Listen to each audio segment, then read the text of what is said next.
오늘 사실 여러분과 함께 읽고 싶은 성경 구절이 하나 있는데 사실 느헤미야 1장입니다.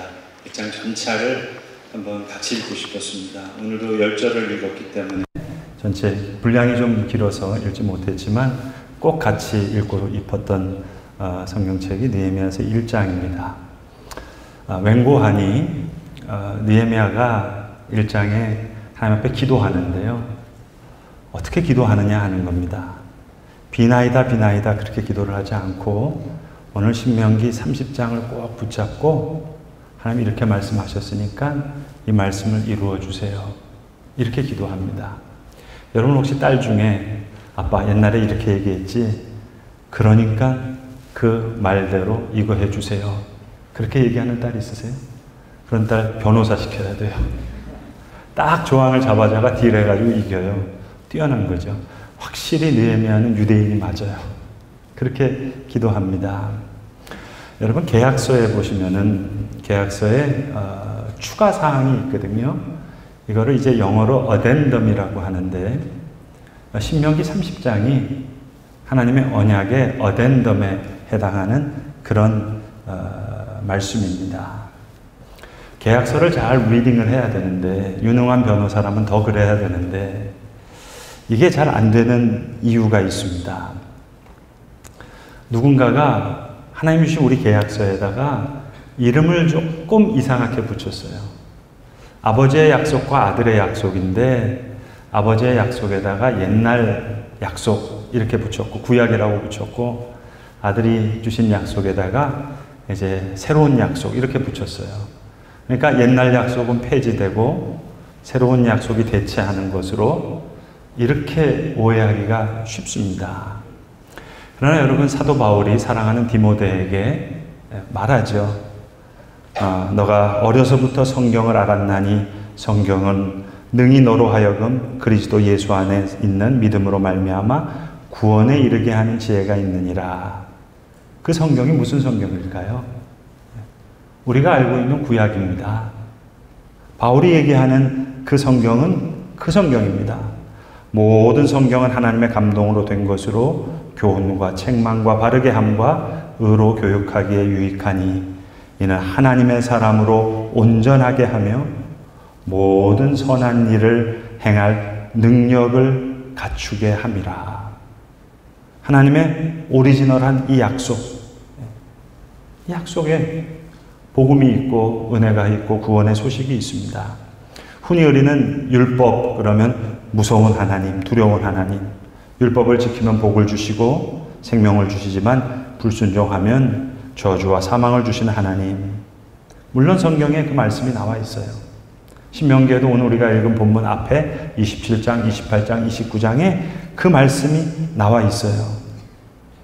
그런데 30장은 어덴덤이에요. 어찌 보면 더 중요한 조항이에요.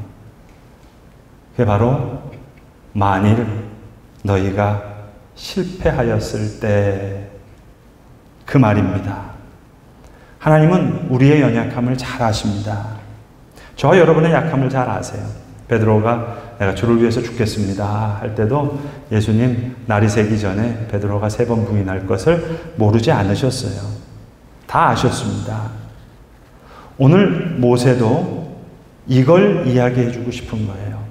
27장, 28장, 29장에서 줄까지 세워놓고 다 이렇게 세워놓고 이걸 그대로 지키면 우리는 복을 받을 것입니다. 이걸 지키지 않으면 우리는 저주를 받을 것입니다. 라고까지 외치게 했어요. 그러나 마지막에 가서 혹시 너희에게 내가 이야기한 이 저주가 실제로 일어나거든. 실제로 이 저주가 일어나서 너희들이 다 쫓겨나서 너희들을 다 잃어버려서 포로가 되어서 이제 만신창이가 된 삶을 살게 되거든. 그때 이 말을 기억해라. 오늘 모세는 그 얘기를 하는 겁니다. 여러분, 하나님의 은혜를 은혜답게 경험하려면 인생의 실패를 겪고 나서야 무엇인지 그 은혜가 무엇인지를 알 수 있습니다. 여러분 혹시 정말 난 절대로 경험하고 싶지 않은 실패를 맛보고 비극을 맛보고 그런 일을 만났을 때 지금 하나님이 일하시는 시간이라고 믿고 고백하고 나가는 그 모습이 바로 느헤미야의 모습입니다. 그런 기도가 저와 여러분에게 있기를 바랍니다. 예전 한국이 개발도상국에 있었을 때는요, 소위 말하는 축복의 신앙이 인기가 있었어요. 예수 믿으면 복 받고 잘 먹고 잘 산다. 다 틀린 이야기는 아닌데 인생이 그렇게 되는 게 아니거든요. 병도 걸려요. 사고도 나요. 인생이 어려워져요. 이스라엘 역사가 우리에게 소중한 이유는 그렇습니다. 전 예전에 성경을 읽으면서 얘네들 좀 더 잘 살아야 되는 거 아니야. 하나님이 이렇게 사랑하시고 이런 기적과 이적 가운데 그들을 인도하시면 조금 더 잘 살아야 되는 거 아니냐 그랬는데요. 제가 인생을 조금 살아보니까는요, 딱 이스라엘의 이야기가 누구 이야기냐면 제 이야기예요. 우리 이야기예요. 그래서 하나님께서는 우리의 삶에 안전장치를 주시는 거예요. 다시 기회를 주시는 거예요. 예를 들면 이런 거예요. 경제적으로 어려워져서 흉년이 들었어요. 집도 팔고 다 돈도 나가고 밭도 팔고 다 팔았어요. 이제 자기를 팔아야 돼요. 노예가 됐어요. 그렇게 노예가 됐을 때 하나님 안전장치를 주세요. 하나는 보아스 같은 집안의 구속자가 나를 구속하면 나는 자유한 몸이 돼요. 대표적으로 보아스가 룻과 나오미를 구원하는 거예요. 그런데 집안에 그런 구속자가 없어요. 그래도 또 다른 안전장치가 있는 거예요. 시간이 돼서 희년이 되면 이제 나는 자유인이 될 수 있는 거예요. 하나님의 계명은 이렇듯이 복음이에요. 하나님이 주신 율법은 우리를 살리는 복음의 말씀이에요. 하나님은 우리 인생에 다시 기회를 주시기를 기뻐하시는 하나님이에요. 성경 도처에 이런 말씀이 있어요. 하나님께서 이스라엘 백성들에게 제사를 가르쳐 주실 때도 속건제를 이렇게 드리고 죄를 질 때는 속죄제는 이렇게 드리고 다 가르쳐 주신 후에 또다시 대속죄를 주세요. 1년에 한 번씩. 너희가 죄가 있다면 다 가지고 나와라. 죄를 용서받으라. 대속죄일에 우리 죄를 다 용서하시고 이제 염소를 잡아다가 그 염소에게 모든 죄와 저주를 다 전가한 다음에 아사셀 염소라 그럽니다. 그리고 광야로 내보내는 거예요. 어떤 분이 목사님 뭐 이렇게 복잡합니까? 성경이. 하나님 용서하실 거면은 그냥 좀 용서하시고 다 끝내야지 왜 이것도 주시고 저것도 주시고 왜 그러시나요? 하나님의 마음이 뭔 줄 아세요, 여러분? 하나라도 걸려라 이거예요. 하나라도 잡으라 이거예요. 교회 와서 목사의 설교에 은혜 못 받으면 에어컨에라도 은혜 받아라 이거예요. 나가다가 주차위원 만나서라도 은혜 받으라 이거예요. 하나라도 잡으라. 이게 하나님의 본심이에요. 하나님의 마음은 내가 널 살리고 싶어. 널 구원하고 싶어. 그겁니다. 하나님 여러분 우리의 고통과 우리의 심판에 웃지 않으세요. 6월절 만찬을 유대인들과 같이 해보면 그 6월절 만찬 순서 중에 애굽 사람들에게 임했던 10가지 재앙을 이야기하면서요. 포도주를 잔에서 이렇게 따서 한 방울 한 방울 이렇게 상기하는 시간이 있습니다. 그때 그들이 뭐라고 기도하냐면 하나님, 애굽이 당한 저 심판은 우리의 죄 때문에 이루어진 거라는 거예요.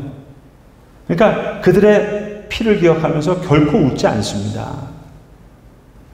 여러분, 하나님은 우리의 고통에 웃지 않으십니다. 우리의 심판에 웃지 않으세요. 하나님의 본심은 우리를 구원하고 싶으신 거예요. 그래서 오늘 모세가 이스라엘 백성들을 다 세워놓고 제발 지켜라. 그래야 너 복을 받을 것이고 지키지 않으면 저주를 받을 것이다. 멸망할 것이다. 다 세워놓고 그 다음에 하는 말이에요. 그런데 말이야. 혹시 실패해서 좌절해서 정말 이 말씀이 너희에게 임해서 너희가 포로로 끌려가서 너희 앞에 아무런 희망이 보이지 않을 때 너희는 이 언약의 말씀을 기억해라. 느헤미야가 그 말씀을 기억하면서 기도하는 거예요. 모세도 그렇게 기도해요. 다윗도 그렇게 기도해요. 우리는 비나이다 비나이다 그렇게 기도하는 게 아니에요. 하나님 이렇게 약속하셨죠. 그렇게 말씀하셨죠. 그러니 그 언약에 따라 이렇게 해주세요. 그렇게 기도하는 거예요. 예수님 이방인의 기도에 대해서 한번 말씀하신 적이 있죠. 너희는 이방인처럼 중언부언하지 말라 하는 것. 그 말은 뭐냐면 우리는 우리의 종교성을 가지고 기도하는 거예요. 1시간, 2시간. 그 기도 시간이 아니라 주님의 언약을 붙들고 기도하는 거예요. 하나님은 당신의 언약을 기억하는 자를 기뻐하시는 거예요. 언약을 알지 못하면 기도할 수 있는 근거를 잃는 거예요.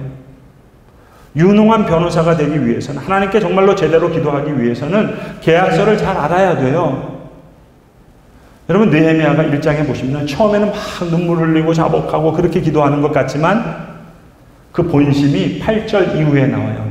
일본말로 혼내라 그러죠. 잘 본심을 안 드러낸다 그러잖아요. 앞에는 막 눈물 흘리면서 자복하는데 그 다음 그 혼내, 본심은 8절에 나와요.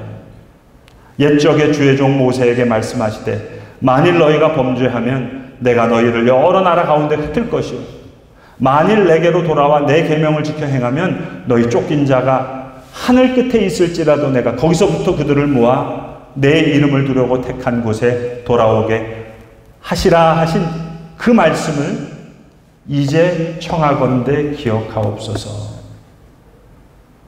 느헤미야는 그렇게 기도해요, 여러분. 기도는 이거예요. 도와주세요, 살려주세요.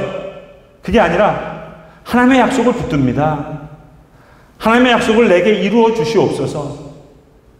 산기도, 40일 금식기도, 주를 위해 살겠습니다. 뭐 그런 기도 이전에 하나님의 언약을 붙잡는 거예요. 그분의 언약에 밑줄 긋고 하나님 이 언약을 내게 이루어 주시옵소서. 여러분, 제가 여러 번 말씀드렸죠. 복의 문제는 먹고 사는 문제가 아니라 죽고 사는 문제라고요. 복의 문제는 먹고 사는 문제가 아니에요, 여러분. 죽고 사는 문제예요. 비나이다 비나이다에서 오는 것이 아니라 그분의 언약을 붙잡고 그 언약을 소중히 여기는 거예요. 여러분, 만약 저와 여러분이 쓰러졌다면 그게 우리의 실수든 죄든 환경이든 어떤 문제로 쓰러졌든 내가 하나님의 언약을 붙잡고 다시 일어서겠습니다. 이것이 하나님의 계명이에요. 그래서 하나님의 계명은 복음이에요. 율법은 무서운 거고 복음은 좋은 거고, 여러분 정말 큰 오해입니다. 하나님의 계명은 우리에게 다시 일어설 근거를 주는 거예요. 너는 주의 약속을 붙잡고 일어서라 이거예요.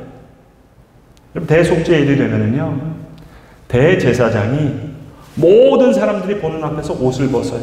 5번씩 벗었다 입었다 벗었다 입었다. 그리고 지성소에 들어갈 때는 그 화려한 그 옷을 벗었던 걸 다 벗고 하얀 세마포만 입고 지성소에 들어가는 거예요. 그걸 백성들에게 다 보여주는 거예요. 대제사장마저도 주님 앞에 나갈 때 저렇게 다 벗어버리고 나가듯이 너희도 내 앞에 이렇게 나오라. 그렇게 은혜를 베풀어 주시는 거예요. 하나님은 2번째, 3번째 기회 주시는 것을 기뻐하시는 거예요. 중요한 건 느헤미야처럼 오늘 하나님의 언약을 붙잡고 우리가 회개하는 거예요. 예수님께서도 말씀하셨죠. 복음을 처음 전하실 때 회개하라. 천국이 가까워왔다. 이 성경의 테슈바라는 이 회개는요, 내가 죄인인 것을 고백하는 거예요. 내가 잘못했습니다. 위치는 상관없어요. 내가 목사든 내가 귀족이든 내가 왕이든 제사장이든 내가 아버지든 내가 잘못했어요. 고백하는 거예요. 하나님의 말씀의 수준을 따라가지 못했습니다. 예수님이 왜 바리새인을 책망하시는고 하니 자기가 조금 열심히 하면 남들보다 낫다고 생각하는 거거든요. 그러니까 내가 잘못했습니다 라고 해야 되는데 내가 잘못 안 했습니다. 그게 바리새인의 습관인 거예요. 예수님이 그러지 말라는 거예요. 매번의 예배 때마다 하나님 원하시는 그 수준에 도달하지 못했습니다. 고백하는 거예요. 여러분, 많은 경우에 우리의 회개는 후회의 단계에 머물 때가 많습니다. 여러분들 진짜 회개는 뭐냐?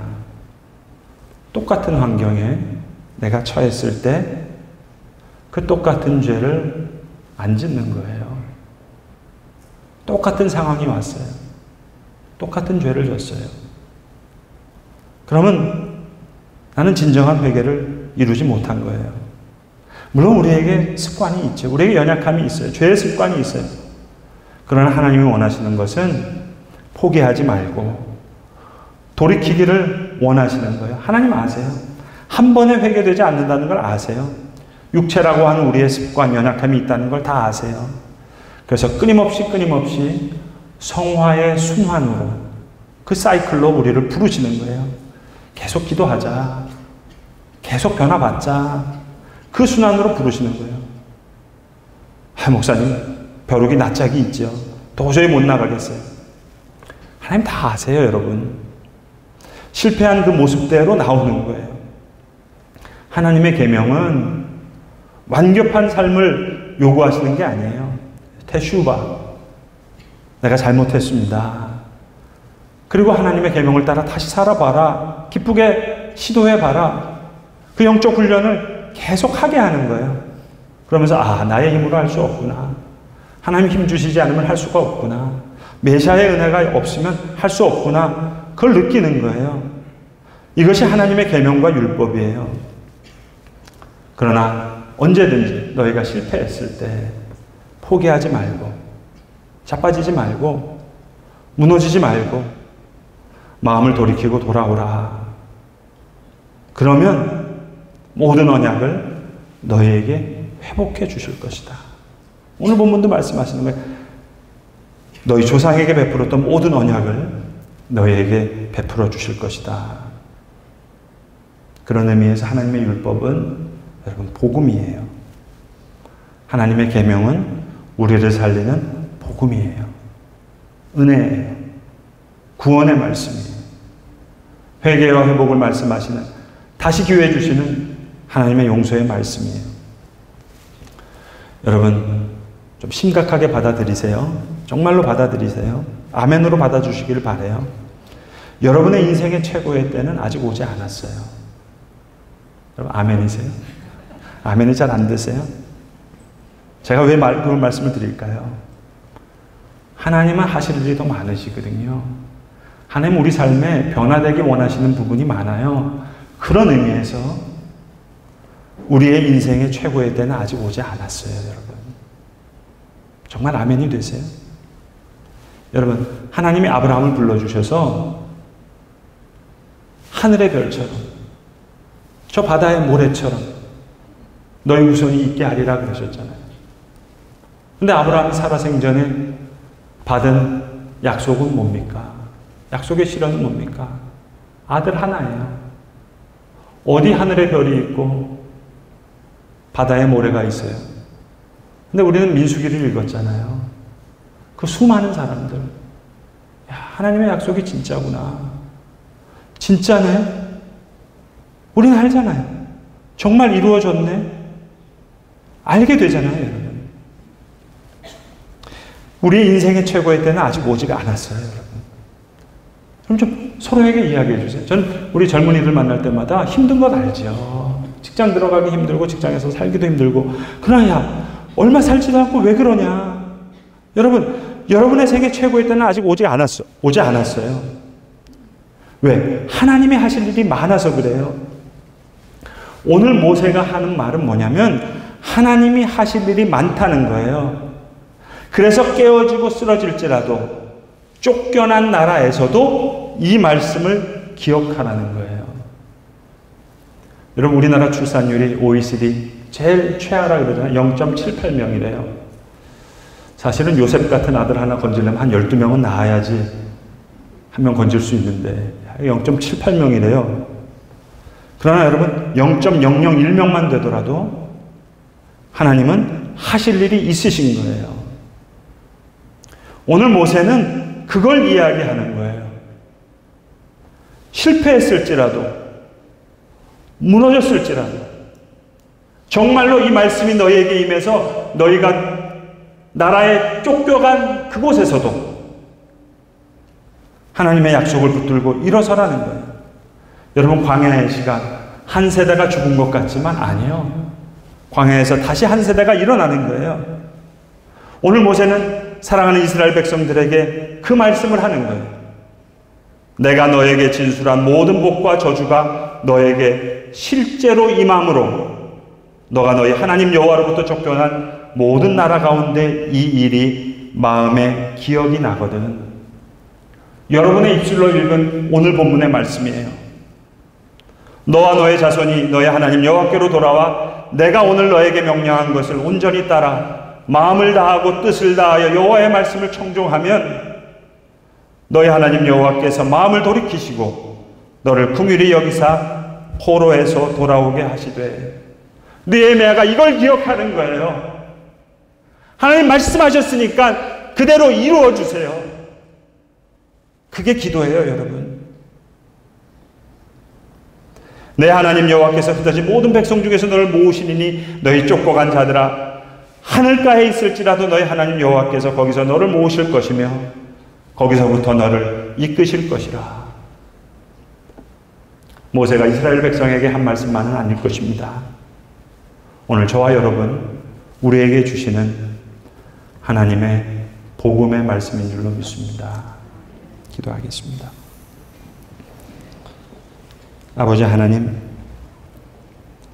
하나님의 율법과 계명, 하나님의 언약임을 믿습니다. 우리에겐 복음임을 믿습니다. 우리에게 다시 기회 주시기를 기뻐하시는 주님, 우리가 실패했을 때 주의 언약을 붙잡고 주님 다시 한번 교훈과 책망과 바르게 함과 의로 교육하기 유익한 주의 복음의 말씀을 따라 하나님의 사람으로 다시 서게 하여 주시옵소서. 우리 구주 예수 그리스도의 이름으로 헌신 기도 드리옵나이다. 아멘.